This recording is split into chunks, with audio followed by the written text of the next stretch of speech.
So now it's time for the highly controversial yet delicious pumpkin spice. So what we're gonna need for this is ground cinnamon, ground ginger, ground nutmeg, a little bit of allspice, and then I'm leaving clove over to the side. I absolutely despise clove. If you love cloves, feel free to add this in as part of the mix.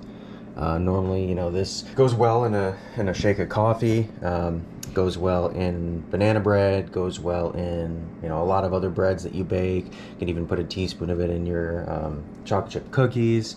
But for this, we're going to be adding it to popcorn. Now, I heard about this in an article I read online, and I'm really anxious to try it. This is going to be a real mild pumpkin spice. We're going to go real heavy on the cinnamon, but let's see how it all turns out.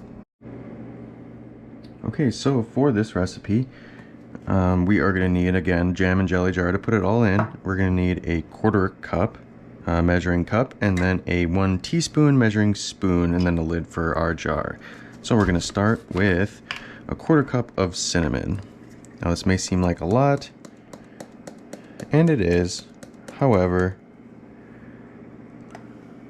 everything should gel rather well together once it's all mixed in there. Again, we always have our plate for our catch-all. Now we're just going to put 1 teaspoon of each of these spices in here.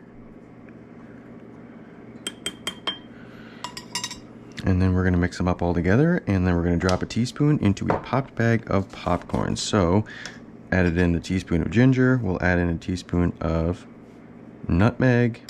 And I just love the way the nutmeg smells. Put all these lids back on. And then for this particular batch, finally, we'll do the allspice. I'm going to leave the clove out of there. Now, you may be asking yourself, looks like there's some spices already on this plate. Well, this is actually attempt 2. What I did was I did a 1/4, initially, we'll shake this up first. I did a 1/4 cup of cinnamon, and then 2 teaspoons of all these. The ginger really overpowers everything else. And then the clove, it sticks in my nose. And as you can maybe tell, I have pretty bad allergies. And when the clove is still coming through all those seasonal spring allergies, that's when you know what, I'm just going to leave that one out. So, now let's smell this. Okay, yeah, still getting the ginger, still getting the nutmeg, but I think this should be a little bit better. So let's pop a bag of popcorn, we'll put a teaspoon on it, and we'll give it a try. Alright, so what we're going to do is we will take 1 teaspoon of our new pumpkin spice mix, and actually I'm going to do a true teaspoon here, I don't want it to be too overpowering. We're just going to dust that on there, and that should be about perfect. Seems like 1 teaspoon per bag. Oh yeah, wow. And I can still, wow, that ginger is really kind of pungent.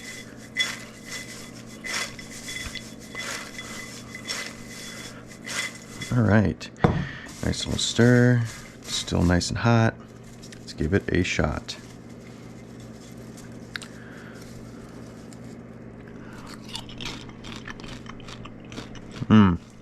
That's the ticket.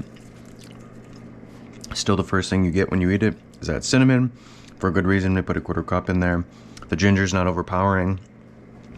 The clove is not there. But if you like clove, feel free to add it in.